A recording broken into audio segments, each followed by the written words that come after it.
우리 옆에 계신 분들 한번 인사하실까요? 사랑하고 축복합니다. 자, 우리 앞뒤로도 한번 인사합시다. 사랑하고 축복합니다. 오늘 지금 영상으로 이 예배에 참여하고 계신 우리 모든 성도님들 사랑하고 축복합니다. 오늘 함께 주님 앞에 예배 드릴 때에 주님이 주시는 은혜가 우리 모두 가운데 충만하시기를 우리 주님의 이름으로 축복합니다. 최근에 한 영상을 본 적이 있습니다. 우리 아프리카에 교회가 세워지고 이 교회가 이렇게 건축이 된 이 교회를 보면서 성도들이 아주 기뻐하면서 이렇게 예배를 드리는 모습, 이 영상을 제가 한번 본 적이 있습니다. 여러분, 교회가 그렇게 좋지 못해요. 교회 건물이라는 것이 그냥 우리처럼 뭐 이렇게 막 여러 기관실이 있고 이런 게 아니고 그냥 건물 하나 딸랑 있고 그 안에 온통 예배당이에요. 그냥 예배당 하나. 그냥 또 뭐 이렇게 자재들도 좋고 이런 것이 아니라 그냥 벽돌로 지어가지고 이렇게 뭐라 그럽니까? 시멘 발라가지고 이렇게 지은 그런 집과 같은 그런 교회당이에요. 근데 이 성도들이 너무 기뻐하면서 막 춤을 추면서 예배를 드리는, 물론 아프리카의 그 특유의 어떤 흥이나 그 어떤 정서가 있어서 그런 것도 있지만 그걸 뭐 너무 막 기뻐하면서 춤을 추는 거예요. 제 입장에서는 뭐 그렇게 좋은 것도 아닌 것 같은데 그분들은 너무 막 기뻐하고 감사하면서 그렇게 찬양하는 그런 모습을 보았습니다. 여러분, 하나님이 우리에게 주신 은혜가 참 많지 않습니까? 아멘입니까? 근데 여러분, 우리가 너무 큰 은혜를 받고 그것을 누리다 보니까 때로는 감사를 잃어버리고 있는 건 아닌가 하는 생각을 할 때가 있습니다. 우리는 참 너무 좋은 환경 속에서 너무 좋은 어떤 이런 시설과 또 많은 사람들과 조건들을 가지고 우리가 주님 앞에 나왔는데 그런 것들을 바라보면서도 별로 기뻐하지 않고 감사하지 않고 그것 때문에 즐거워하지 않는 우리의 모습을 좀 보게 된다라는 것입니다. 여러분, 시편 100편은 하나님의 백성이 성전에 들어가는 모습을 묘사한 시편입니다. 거기 4절에 보시면 뭐라고 나오냐면 감사함으로 그 문에 들어가며, 성전 문에 들어갈 때에 제일 먼저 필요한 것이 뭐냐면 감사다. 감사. 그래서 예배를 시작하는 제일 첫 단계가 뭐냐면 감사로 하나님 앞에 나아간다. 그렇게 고백하고 있습니다. 오늘 우리가 하나님 앞에 예배하러 모였잖아요. 그죠? 우리가 이 시간 하나님 앞에 예배할 때에 우리가 하나님 앞에 감사로 우리의 예배를 시작할 수 있기를 간절히 소망합니다. 주님이 지난 한 주간 베풀어 주신 은혜, 우리를 구원해 주신 그 은혜, 우리와 함께 해주신 그 은혜를 늘 생각하면서 이 시간 주님 앞에 감사하는, 그래서 감사로 예배를 드리는 주님의 백성들이 다 되시기를 주님의 이름으로 축복합니다. 자, 그런데 오늘 우리가 읽은 말씀을 가만히 보면 이 사도 바울, 이 바울이 하나님 앞에 감사하고 있는 내용이 오늘 말씀에 나옵니다. 7절과 8절 말씀 우리 같이 한번 읽어봅시다. 에베소서 3장 7절에서 8절 앞부분까지 읽겠습니다. 이 복음을 위하여 그의 능력이 역사하시는 대로 내게 주신 하나님의 은혜의 선물을 따라 내가 일꾼이 되었노라. 모든 성도 중에 지극히 작은 자보다 더 작은 나에게 이 은혜를 주신 것은. 아멘. 여러분, 바울은 하나님 앞에 감사하고 있습니다. 무엇을 감사하고 있습니까? 하나님이 나를 구원해 주시고 나를 하나님의 일꾼 삼아 주신 것. 그리고 뭐라고 얘기하면 작고 작은 자들보다도 더 작은 나를 하나님의 일꾼 삼아 주신 것. 이걸 생각하면서 하나님 앞에 감사하고 있다.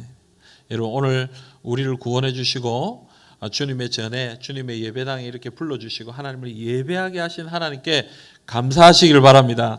그래서 주님이 주신 이 구원의 은혜를 붙들고 감사하면서 주님 앞에 나아가는 이 시간이 되기를 간절히 바랍니다. 특별히 바울은요, 이 자신의 감사를 올려드리면서 오늘 우리가 읽은 말씀을 가만히 살펴보면 하나님이 왜 나에게 이 은혜를 주셨는가, 은혜를 주신 이유에 대해서 설명을 하고 있습니다. 그래서 오늘 우리가 읽은 이 본문의 말씀을 살펴보면서 하나님이 왜 우리에게 이 은혜를 주셨는가, 그리고 은혜 받은 사람으로서 우리가 앞으로 어떻게 살아야 되겠는가, 이것을 함께 생각해 보기를 원합니다.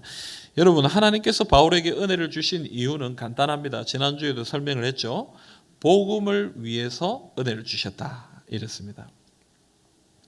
하나님은 바울이 복음을 위해 살게 하시기 위해서 자신의 은혜를 그에게 허락하셨습니다. 이것은 바울에게만 적용되는 것이 아닙니다. 목사와 같은 저희 이 교역자들에게만 적용되는 것도 아니고요. 장로, 집사, 권사와 같은 직분자들에게만 적용되는 것이 아니라 예수를 믿고 구원받은 모든 백성들에게 해당되는 내용입니다. 그래서 여러분, 우리는 다 복음을 위해서 살아야 되는 사람들이에요. 근데 오늘 우리가 읽은 말씀을 보면 복음을 위한 삶이 어떤 삶인가, 그것을 조금 더 자세하게 설명을 하고 있습니다. 에베소서 3장 8절을 우리 같이 읽어보겠습니다. 모든 성도 중에 지극히 작은 자보다 더 작은 나에게 이 은혜를 주신 것은 측량할 수 없는 그리스도의 풍성함을 이방인에게 전하게 하시고. 아멘. 왜 우리에게 이 은혜를 주셨느냐? 이것을 이방인에게, 그리스도의 풍성함을 이방인에게 전하게 하시려고 우리에게 이 은혜를 주셨다라고 얘기하는 거예요. 여러분, 복음을 위한 삶이 뭡니까? 복음을 전하는 삶입니다. 우리에게 알게 하신 이 복음을 다른 이방인들에게 증거하고 전하게 하시려고 우리에게 이 복음을 주셨다, 이렇게 얘기해요. 여러분, 제가 몇 번 이 이야기를 한 적이 있는데 아무리 생각해봐도 이 얘기보다는 더 좋은 이야기가 없는 것 같아서 오늘 제가 한 번만 더 이야기를 하려고 합니다. 한 신학교에서 설교 수업이 있었어요.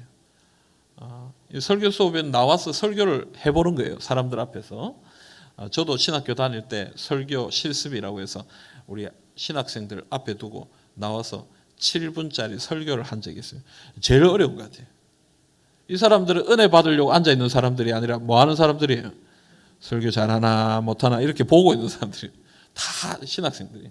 또 뒤에는 교수님이 아주 불꽃 같은 눈으로 쳐다보고, 참 어려운 자리에 이 학생이 부담이 되는 거예요. 교수님이 그 학생 보고 다음 주에 네가 설교해라 이렇게 얘기한 건 너무 부담이 됐습니다. 그래서 그 다음 주에 순서가 돼서 자기가 설교할 시간이 돼서 단위에 올라갔습니다. 올라가도 너무너무 떨리고 힘이 드는 거예요. 그래서 사람들은 물어봅니다. 여러분, 제가 오늘 여러분들에게 무슨 말 할지 아시겠습니까? 사람들이 뭐라고 대답했겠습니까? 모르죠. 무슨 말 할지 어떻게 합니까? 모릅니다. 여러분, 저도 무슨 말 해야 될지 모르겠습니다 하고 내려가 버렸습니다. 너무 자신이 없으니까, 너무 떨리니까. 그래서 교수님 보니까 좀 기가 찬 거예요. 다음 주에 한 번 더 준비해서 하세요. 그 다음 주 시간이 됐어요. 이 사람이 또 올라왔는데 또 떨리는 거예요. 또 물어보는 거예요. 여러분, 제가 오늘 무슨 말 할지 아시겠습니까? 이랬더니 지난번에 모릅니다 이랬더니 내려가 버리니까 이 사람들이 예 압니다 이랬습니다. 그랬더니 이 사람이 뭐라고 얘기했냐면, 이 학생이 여러분 다 아시니까 제가 할 말이 없습니다 이러고 내려갔습니다. 교수님 기가 찬 거예요. 안 되겠다, 한 번 더 해라. 그 다음 주 됐습니다. 그 다음 주에 돼서 이 학생이 또 올라왔어요. 물어봤어요. 여러분, 제가 무슨 말 할지 아시겠습니까? 이랬더니 여러분, 모른다고 해도 내려가고 안다고 해도 내려가 버리니까 이 사람들이 어떻게 해야 될지 모르니까 반은 안다 그러고 반은 모른다 그래요. 그러니까 이 사람이 뭐라고 했냐면 이렇게 얘기하는 거예요. 여러분, 아시는 분이 모르는 분한테 알려주시길 바랍니다. 여러분, 이게 참 기가 찬 이야기죠. 참 이 해프닝입니다. 근데 여러분, 이 이야기가 전도의 원리를 아주 분명하게 우리에게 가르쳐주는 이야기가 되었습니다. 무슨 말입니까, 여러분? 아는 사람이 모르는 사람에게 가르쳐주는 게 전도예요. 하나님이 왜 우리에게 이 구원의 비밀을 알려주셨습니까? 이 구원의 비밀을 깨닫게 하셨습니까? 왜 내가 구원받았다, 예수님 믿으면 하나님의 자녀가 되고 천국 간다, 이걸 왜 알게 하셨습니까? 아는 사람이 그것을 모르는 사람에게 가르쳐 주라고, 그것을 전해주라고 우리에게 이 은혜를 가르쳐 주셨다라는 거예요. 오늘 이 자리에 계신 여러분, 여러분은 이 구원의 은혜를 아십니까? 대답이 시원치 않습니까? 여러분, 이 구원의 은혜를 아십니까? 여러분, 예수 믿고 천국 가는 이 복음의 역사를 여러분 믿으십니까? 하나님이 여러분이 그걸 가르쳐 주셨어요. 이 은혜를 여러분에게 주신 거예요. 이 은혜를 주신 이유가 뭡니까? 모르는 사람에게 가르쳐 주라고, 그것을 전해주라고 우리에게 이 은혜를 주셨다라는 거예요. 여러분이 아셨다면, 여러분 믿으셨다면 하나님이 우리에게 주신 사명이 있습니다. 그게 뭐냐면 그걸 전해야 돼요. 복음을 전해야 돼요. 여러분에게 가르쳐 주신 이 복음의 은혜를 많은 사람들에게 전하시기를 간절히 소망합니다. 근데 여러분 오늘 우리가 이 말씀에 참 중요한 단어가 하나 있습니다. 그게 뭐냐 하면은 오늘 8절에서 구원의 은혜, 주님이 주신 이 놀라운 은혜를 바울이 뭐라고 표현하고 있냐면 측량할 수 없는 그리스도의 풍성함이다, 이렇게 표현하고 있습니다. 바울은 자신이 얻은 이 구원의 은혜가 어떤 것이냐라고 표현할 때 나의 생각으로, 나의 지성으로, 나의 이성으로는 측량할 수 없는, 헤아릴 수 없는 그런 풍성한 것이 바로 은혜다, 구원이다, 이렇게 이야기하고 있다는 것입니다. 그래서 골로새서 2장 2절부터 3절에 이런 말씀이 나옵니다. 우리 같이 읽어봅시다. 이는 그들로 마음의 위안을 받고 사랑 안에서 연합하여 확실한 이해의 모든 풍성함과 하나님의 비밀인 그리스도를 깨닫게 하려 함이니 그 안에는 지혜와 지식의 모든 보화가 감추어져 있느니라. 아멘. 여러분 3절에 보면 그 안에는 지혜와 지식의 모든 보화가 감추어져 있느니라. 그 안이 누굽니까? 예수 그리스도 안에 모든 지혜와 지식의 모든 보화가 거기에 감추어져 있다. 그냥 조그맣게 좋은 것, 약간 좋은 것 이런 것이 아니라 모든 지혜와 지식의 보화, 놀라운 것이 예수 안에 들어있는, 그게 우리가 헤아릴 수 없는 거예요. 측량할 수 없는 거예요. 풍성한 거예요. 우리는 예수 믿는 것을, 구원받은 것을 이렇게 받아들입니까? 여러분 예수 믿고 천국 가는 거 여러분 그렇게 여러분에게 풍성한 것입니까? 여러분의 삶을 즐겁게 하고 행복하게 하고 눈물 흘리게 하고 감격하게 하는 그런 풍성한 것이 이 구원의 은혜냐라는 거예요. 여러분 저는 대학 시험을 2번 쳤습니다. 한 번은 신학과 안 가려고 그렇게 막 애를 쓰다가 대학을 떨어졌고요. 2번째는 신학과 가려고 이제 시험을 쳤는데요. 재수를 해서 시험을 치니까 떨리더라고요. 뭐 그렇게 안 되겠나 이렇게 생각은 했지만 그래도 이 결과를 발표하는 건 너무 떨린 거예요. 그때는 뭐 요즘처럼 인터넷이 이렇게 있던 시대가 아니니까 학교에 가서 벽보를 보든지 아니면 ARS 전화로 해서 이제 합격 결과를 듣는 거예요. 그래서 전화를 잘 안 돼요. 근데 전화를 연결이 됐어요. 온 가족이 관심을 가지고 어떻게 됐나, 수험번호, 뭐 몇 번, 이름, 체기철, 합격입니다. 와, 막 가족들이 너무 좋아. 근데 가족들 앞에서 내가 너무 또 좋아할 수 있으면 자존심이 있어가지고, 뭐 당연히 합격하는 거지 뭐 이러면서 고맙습니다 이러면서 이제 넘어가고, 밤에 다 잘 때 저 혼자 새벽에 전화기를 들고 그거를 몇 번이나 들었어요. 합격입니다. 합격. 여러분 고신대 신학과 들어가는 것도 그렇게 좋은데 대학에 합격한 것만 해도 너무 감사하고 너무 기쁘고 행복하고 내 마음 막 벅차오르고 이런데, 여러분 예수 믿고 천국 가는 건 어때요? 여러분 마음이 어때요? 예수 믿고 천국 가는 것으로 여러분 행복하십니까? 정말요? 근데 여러분 얼굴이 왜 그래요? 벅찬 것 같지 않아요? 감격하지 않는 것 같아요. 그거 하나만으로 기뻐하지 않는 것 같아요. 다른 것 좀 있어야 될 것 같아요. 여러분 오늘 바울은 어떻습니까? 감옥에 갇혀 있습니다. 자유가 없습니다. 갇혀 있는 그런 아주 힘든 상황인데도 바울은 지금 뭐 하고 있습니까? 나를 구원하여 주시고 이 그리스도의 비밀을 깨닫게 하시고 나를 복음의 일꾼으로 삼아주신 하나님, 이 하나님의 은혜에 감사하면서 이 복음을 전하기 위해 편지로 에베소 교회 성도들에게 지금 이 복음을 전해야 된다, 그걸 가르쳐주고 있는 거예요.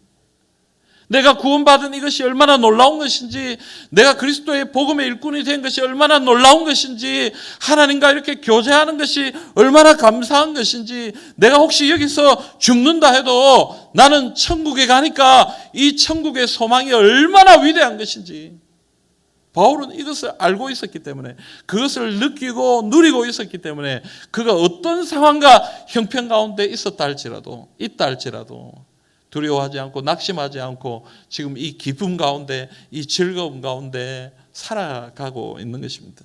그게 복음의 풍성함입니다. 이 복음의 풍성함을 깨달은 사람은 내가 가난해도 기뻐할 수 있습니다. 내가 질병에 걸려도 기뻐할 수 있습니다. 내가 어려움 가운데 있어도 기뻐할 수 있습니다. 왜냐하면 이 복음이 너무 풍성한 것이거든요. 지혜와 지식의 모든 보화가 그 안에 담겨져 있기 때문에 이 구원의 은혜를 아는 사람은 어떤 상황 가운데서도 이것으로 인하여 기뻐하고 즐거워할 수 있다라는 것입니다. 여러분, 오늘 이 풍성함을 누릴 수 있기를 간절히 소망합니다. 우리를 구원하여 주신 이 하나님의 은혜를 생각하면서 여러분 풍성한 기쁨 가운데 살아가시기를 우리 주님의 이름으로 축복합니다. 여러분 9절 말씀 우리 같이 한번 읽어보겠습니다. 에베소서 3장 9절 말씀입니다. 영원부터 만물을 창조하신 하나님 속에 감추어졌던 비밀의 경륜이 어떤 것을 드러내게 하려 하심이라. 아멘. 아멘. 여러분, 바울은 하나님께서 자신에게 은혜를 주신 이유에 대해서 한 가지 더 얘기합니다.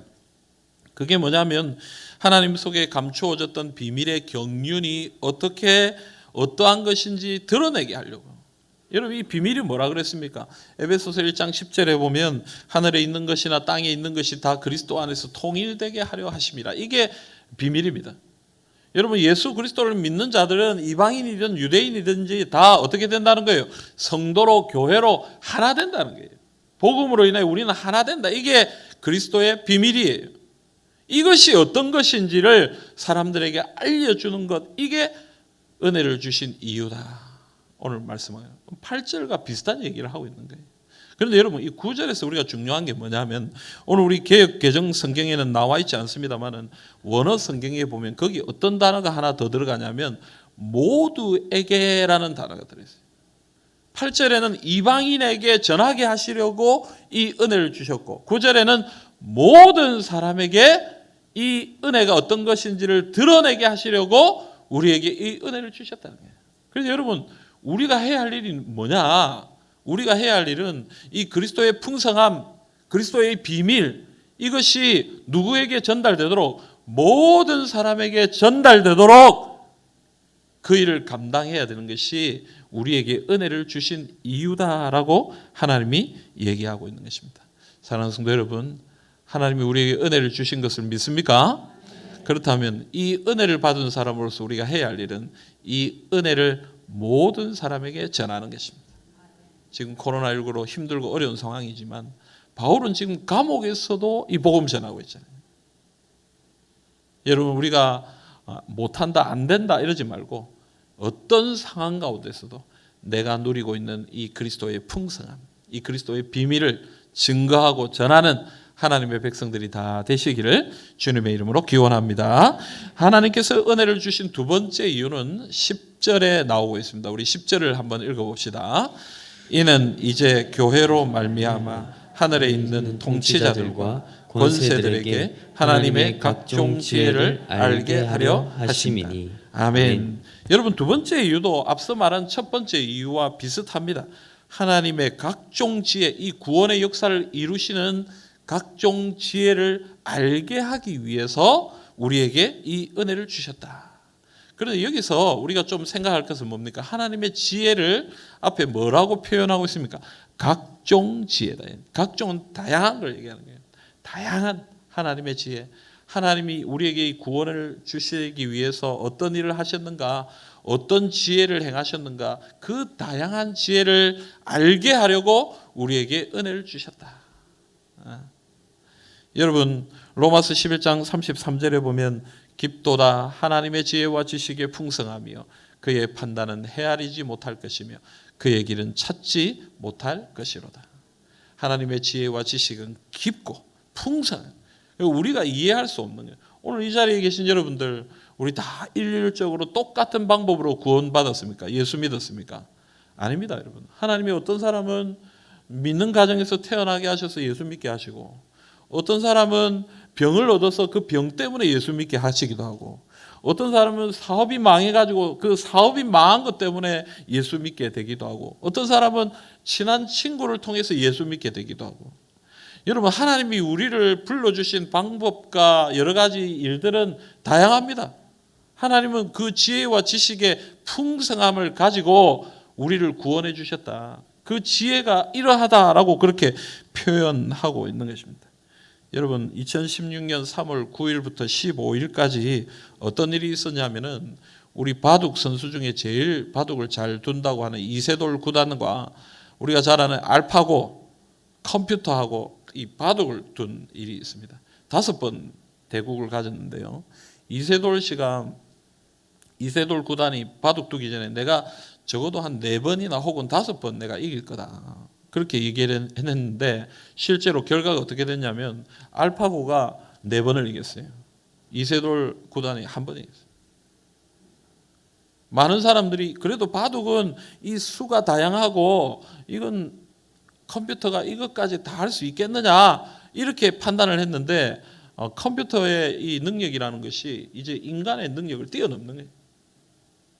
사람의 머리, 사람의 지혜보다도 엄청 더 뛰어넘는 이 바둑 사람만이 할 수 있는 어떤 영역을 이제 컴퓨터가 막 이렇게 뛰어넘어가고 있는 것을 그때 우리가 알게 된 거예요.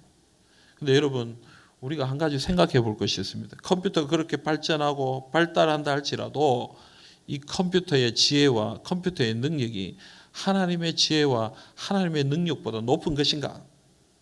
여러분 그건 뛰어넘을 수가 없는 거예요. 하나님의 지혜는 놀라운 것이고 하나님의 지식은 하나님의 방법은 우리가 어떻게 발견할 수 없는 그런 특별한 것이다. 오늘 이 특별한 지혜를 이 세상 가운데 알리는 사명이 우리에게 있다. 그 얘기를 하고 있는 것입니다. 그런데 여러분 오늘 우리가 읽은 말씀 가운데 보면요 좀 특별한 내용이 하나 나오는데요.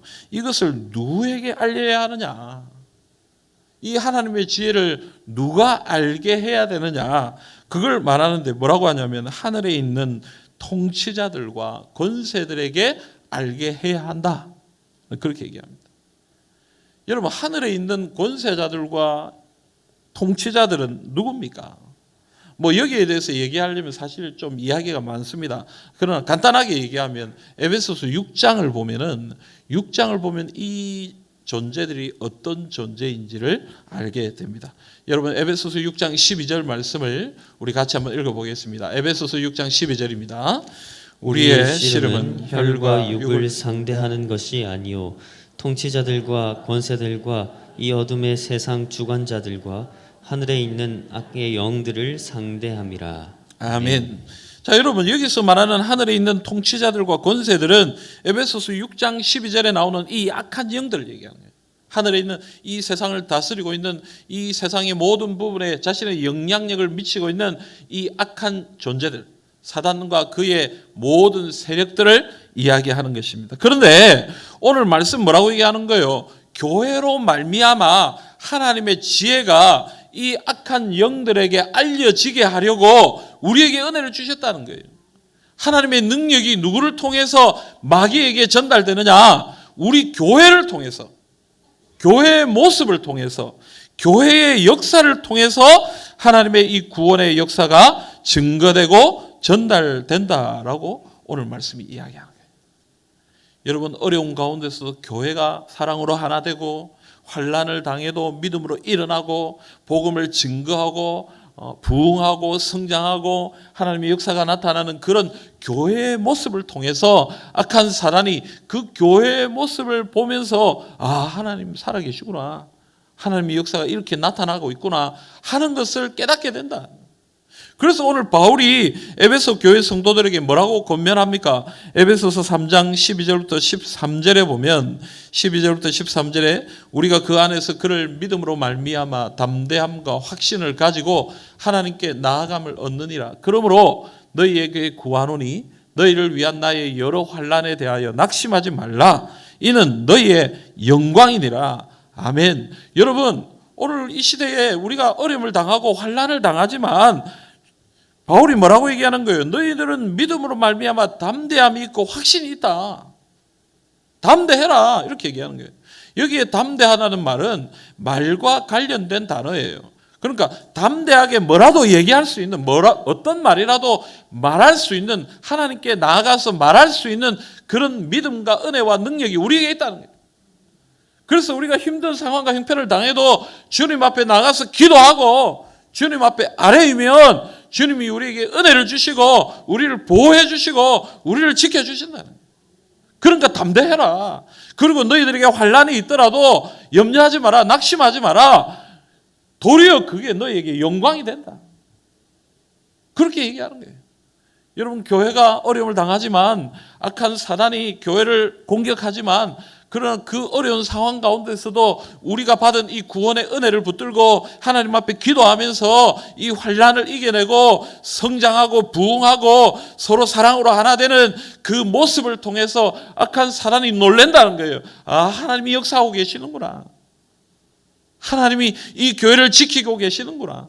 하나님이 이 땅을 인도하고 계시는구나. 악한 사단이 그것을 깨닫게 된다. 여러분, 욥기 1장에 보면 어떤 이야기가 나오냐면 하나님과 사탄의 대화가 나와요. 하나님이 1장 8절에 보면 사탄에게 그렇게 얘기합니다. 욥을 봤느냐? 이렇게. 이 세상 가운데 이 욥처럼 이렇게 정직하고 완전하고 온전한 사람이 어디 있느냐? 이 사람은 너무 대단한 의로운 사람이다. 근데 마귀가 거기다 대고 뭐라고 얘기합니까? 예, 하나님, 그 사람 지금 부자고 잘되고 평안하니까 지금 그렇게 사는 거죠. 만약에 하나님이 딱 치셔가지고 어려움 당하면 믿음 버릴 겁니다. 그 사람 하나님 떠날 겁니다. 하나님이 어떻게 하시는 거예요? 한번 해봐라. 물론 여러분, 욥기를 보면 이 왜 욥이 그런 고난을 당해야 하는지 그 이유에 대해서 우리 참 고민을 많이 하게 됩니다. 그러나 여러분, 욥이 왔다 갔다 하고 좀 갈등하고 그런 모습을 보이긴 하지만, 그러나 끝까지 자신의 믿음을 지키는 그 모습, 하나님을 붙들고 주님 앞에 나아가는 그 모습을 통해 깨닫게 되는 거예요. 하나님이 살아계시구나. 하나님이 교회를 붙들고 하나님의 백성들을 인도하고 계시는구나. 마귀는 그 모습을 보고 손을 들고 패배를 인정하고 돌아서는 거예요. 오늘 말씀이 그 얘기를 하고 있는 거예요. 여러분, 힘들고 어려운 상황을 우리가 만나지만, 그러나 이 복음의 풍성함, 복음의 능력을 붙들고 우리는 하나님 앞에서 믿음으로 살아가면 그런 우리 교회의 모습, 성도의 모습을 통하여 하나님의 복음이 증거되고 하나님의 지혜가 알려지고 하나님의 능력이 드러나고 그런 일들이 일어나게 된다. 여러분, 우리가 그 도구입니다. 하나님이 우리를 통해서 그 복음이 증거되게 하고 있는 것입니다. 그 여러분, 기뻐하셔야 되는 거예요. 기뻐하셔야 돼요. 왜요? 내 얼굴 표정을 통해 복음이 전해지는 거예요. 여러분, 낙심하지 않아야 되는 거예요. 왜요? 내 삶의 모습을 보고 하나님의 능력이 나타나는 거예요. 우리 교회가 사랑해야 되는 거예요. 우리 교회가 더 힘차게 주의 복음을 가지고 섬겨야 되는 거예요. 왜냐하면 우리 교회의 모습을 보고 많은 사람들이 하나님 살아계시구나, 하나님이 구원의 역사를 베풀고 계시구나 판단하기 때문에 우리는 주님 앞에 이 도구로, 복음의 도구로 사용되어야 한다라는 것입니다. 사랑하는 여러분, 우리가 하나님의 도구인 것을 믿으시길 바랍니다. 우리가 하나님의 도구인 줄 알고 주님의 복음을 위해 힘껏 봉사하고 섬기는 주님의 백성들이 다 되시기를 간절히 소원합니다. 사랑하는 성도 여러분, 하나님은 교회, 즉 우리를 통해 모든 사람에게 그리스도의 풍성함과 비밀의 경륜을 전하고 악한 영들에게 하나님의 지혜를 나타내기를 원하십니다. 여러분, 이 일의 도구가 바로 우리입니다. 복음의 풍성한 그 은혜를 붙들고 믿음으로 살아갈 수 있기를 간절히 소망합니다. 우리의 삶을 통해 주님의 복음을 증거합시다. 우리 교회의 모습을 통해 주님의 능력을 증거합시다. 우리의 모습을 보고 많은 사람들이 주께 돌아오는 그런 은혜와 능력을 구하고 주님 앞에 기도하십시다. 여러분, 오늘 우리에게 주신 이 은혜, 하나님이 주신 이 사명 굳게 붙드시고 우리의 삶을 통해 복음을 증거하시는 우리 모든 성도님들이 다 되시기를 우리 주님의 이름으로 기원합니다.